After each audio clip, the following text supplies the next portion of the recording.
Once upon a time, there was a small town on the outskirts of a dense forest. In the middle of the town, there stood a tall and imposing house that had been abandoned for many years. The locals called it the haunted house, and nobody dared to enter its creaky gates. The house had a sinister reputation, and many stories circulated about the ghosts and spirits that haunted its halls. Some claimed to have seen shadows moving in the windows, while others heard strange noises coming from within. But nobody had ever dared to venture inside. One day, a young man named Jake decided to explore the haunted house. He had always been fascinated by spooky stories and was determined to find out if the rumors were true. So, he slipped past the gates and entered the house. The house was dark and musty, and the floors creaked beneath his feet. But Jake was undeterred. He explored the empty rooms, searching for any signs of ghosts or spirits. He heard strange noises and saw shadows moving, but he was convinced that it was just his imagination playing tricks on him.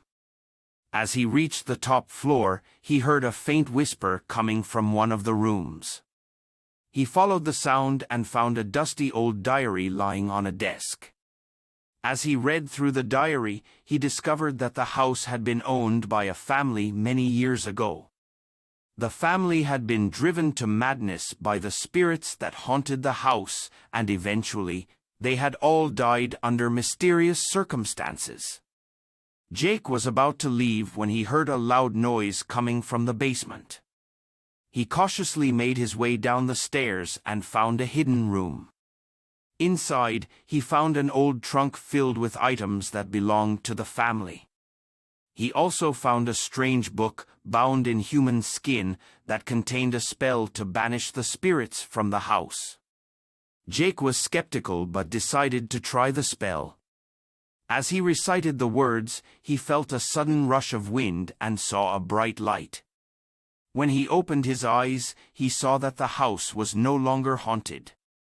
The spirits had been banished, and the house was once again peaceful. From that day on, the haunted house was no longer a place of fear and terror. It became a place of curiosity and wonder, as people from all over the town came to explore its halls and learn about its past. Jake became a local hero, and his bravery was celebrated throughout the town. And so, the haunted house that was once shrouded in darkness and mystery became a symbol of hope and triumph over fear.